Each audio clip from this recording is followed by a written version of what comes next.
Hi everyone. आज का clinical tips जो है ये नेट्राम्यूर के ऊपर है। कल मेरे क्लिनिक पर एक पेशेंट आई जिसको मैंने नेट्राम्यूर प्रिस्क्राइब किया और वो नेट्राम्यूर की पेशेंट नहीं लग रही थी। कहने का मतलब है कि कॉन्स्टिट्यूशनली पेशेंट नेट्राम्यूर की नहीं लग रही थी। तो मेरा एक स्टूडेंट है, उसने मुझसे पूछा कि मैडम ये तो कहीं से भी नेट्राम्यूर की नहीं लग रही है, फिर भी आपने नेट्राम्यूर प्रिस्क्राइब किया है, ये कैसे संभव है। तो आप ये समझिए कि हमने पढ़ा क्या है कि नेट्राम्यूर की जो पेशेंट होती है वो पतली दुबली होगी। ये बात सही है कि पतली दुबली होती है या पतला दुबला होता है, लेकिन अभी जो मेरे पास पेशेंट आई वो क्या थी, वो ओबेस थी। तो कॉन्स्टिट्यूशनली तो नेट्राम्यूर की लग नहीं रही थी, लेकिन बाकी सारे सिम्टम जो थे वो नेट्राम्यूर की तरफ इशारा कर रहे थे और नेट्राम्यूर की ही वो पेशेंट थी। मैंने जब उससे पूछा तो वो बताई कि मैं पहले बहुत पतली दुबली थी और अभी जाके मैं मोटी हो गई हूँ, ओबेस हो गई हूँ। तो ये जो ओबेसिटी है उसका ये हमें कारण देखना होगा कि ये किस कारण से ओबेस है। मोटा होने का कोई ना कोई कारण होगा। तो नेट्राम्यूर का जो मोटापा होता है, ओबेसिटी होता है, वो किसी कारण से होता है, यानी कारण उसका रहता है water accumulation under the skin.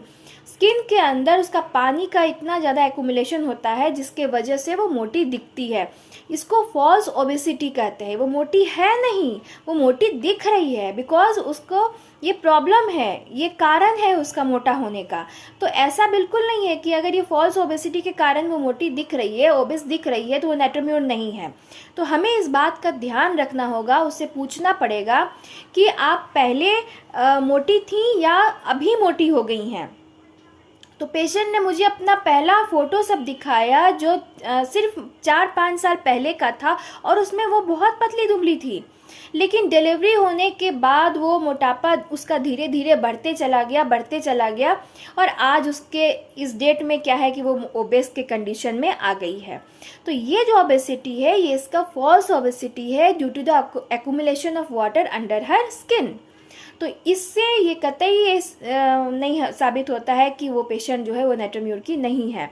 तो ये बात आपको ध्यान में रखना होगा, क्योंकि क्लिनिकल टिप क्या होता है कि जब आप क्लिनिक में बैठते हैं तो आपके सामने जो पेशेंट आता है आपको को रिलेट करना पड़ता है। जो आपने पढ़ा है और हमारे पास जो पेशेंट आया है उसको को रिलेट करके हम ये कुछ निष्कर्ष निकालते हैं कि हमारा पेशेंट जो है वो किस कैटेगरी का है, किस मेडिसिन के अंदर में हम इसको रख सकते हैं। तो नेट्राम्यूर का पेशेंट जैसे हमने बताया कि कॉन्स्टिट्यूशनली वो पतला दुबला लीन एंड थीन होती है, लेकिन क्या है कि अगर इस कंडीशन में पेशेंट आता है, कॉजेशन आप जान रहे हैं, तो आपको नेट्राम्यूर अगर और बाकी सिम्टम मिल रहे हैं नेट्राम्यूर को, तो एक बार नेट्राम्यूर के बारे में ज़रूर सोचना चाहिए, उसको आप नेग्लेक्ट नहीं कर सकते हैं।